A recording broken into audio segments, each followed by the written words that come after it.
नमस्कार दर्शकों, मैं ज्योतिष गुरु हमारे YouTube चैनल माई वैदिक टिप्स पर आपका हार्दिक स्वागत करता हूं। दर्शकों, जिन्होंने भी अभी तक हमारे चैनल को सब्सक्राइब नहीं किया है, उन दर्शकों से मैं आग्रह करूंगा कि पहले हमारे चैनल को सब्सक्राइब कर लें और उसमें दिए गए बेल बटन को प्रेस।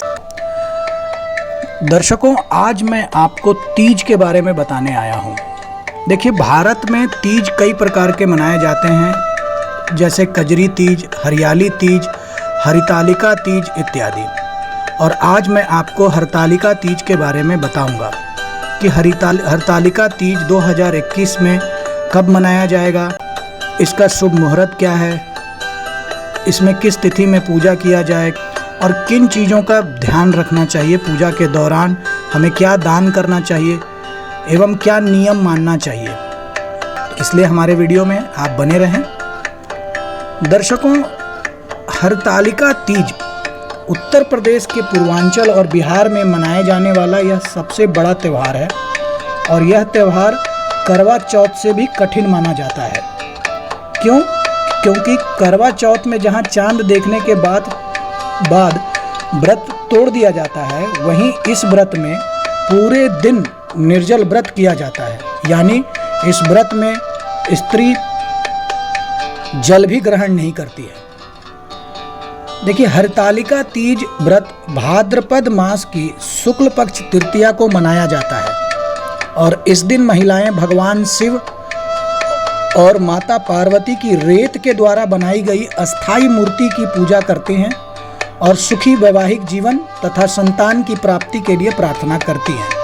हरतालिका तीज से जुड़ी हुई एक मान्यता यह है कि इस व्रत को करने वाली स्त्रियां पार्वती जी के समान ही सुखपूर्वक पतिरमन करके शिवलोक को जाती हैं।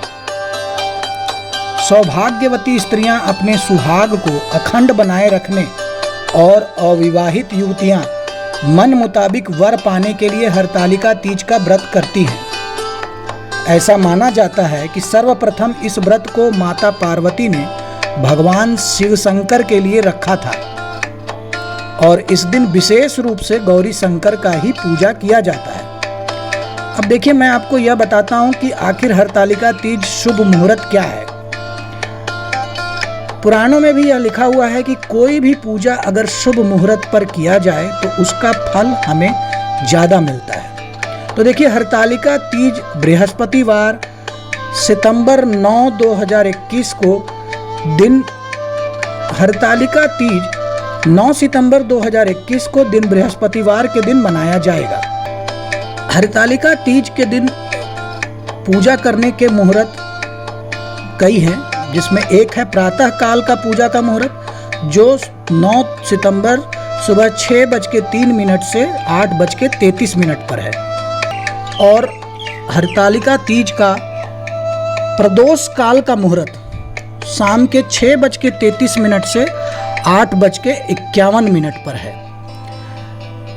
देखिए, हरतालिका तीज तृतीया तिथि को की जाती है और इसलिए तृतीया तिथि 9 सितंबर 2021 को प्रारंभ हो रही है सुबह 2:33 से और यह तृतीया तिथि समाप्त हो रही है 10 सितंबर को 12:18 पर सुबह को, मतलब 12:18 AM पे। अब देखिए, हरतालिका तीज की पूजन विधि क्या है। देखिए, इस दिन व्रत करने वाली स्त्रियां सूर्योदय से पूर्व उठती हैं और नहा धोकर पूरा श्रृंगार करती हैं और पूजन के लिए केले के पत्तों से मंडप बनाकर गौरी शंकर की खुद की बनाई हुई प्रतिमा स्थापित करती हैं और उसके साथ पार्वती जी को सुहाग का सारा सामान चढ़ाया जाता है और रात में भजन कीर्तन करते हुए जागरण कर आरती करती हैं और शिव पार्वती की विवाह की कथा भी सुनी जाती है। वैसे हरतालिका व्रत कथा मैं आपको आगे बताऊंगा, आप हमारे साथ बने रहिए। यह पूजा 3 दिन का माना जाता है। मतलब पहले दिन नहाय खाए होता है, जिसमें स्त्रियां सुबह उठकर स्नान ध्यान कर सादा भोजन करती हैं और इस दिन पूजा प्याज और लहसुन का सेवन नहीं करती हैं। दूसरे दिन यह व्रत निर्जला रखा जाता है। अब देखिए, हरतालिका व्रत कथा क्या है।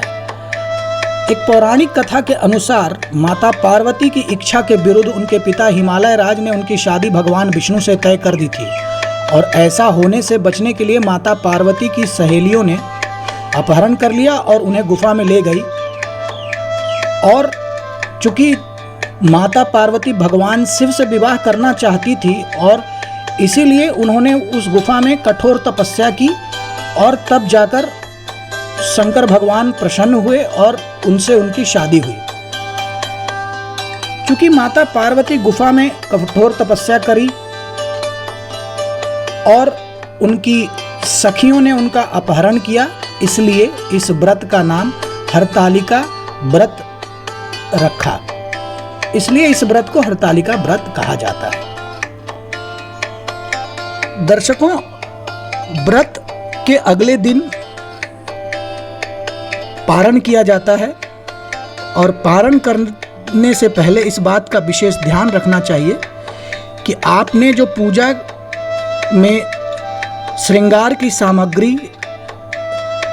एवं अन्य जो भी सामग्री आपने भगवान को चढ़ाया है अपनी श्रद्धा के अनुसार, वह सब का विधि पूर्वक दान करें किसी भी सुयोग्य ब्राह्मण को।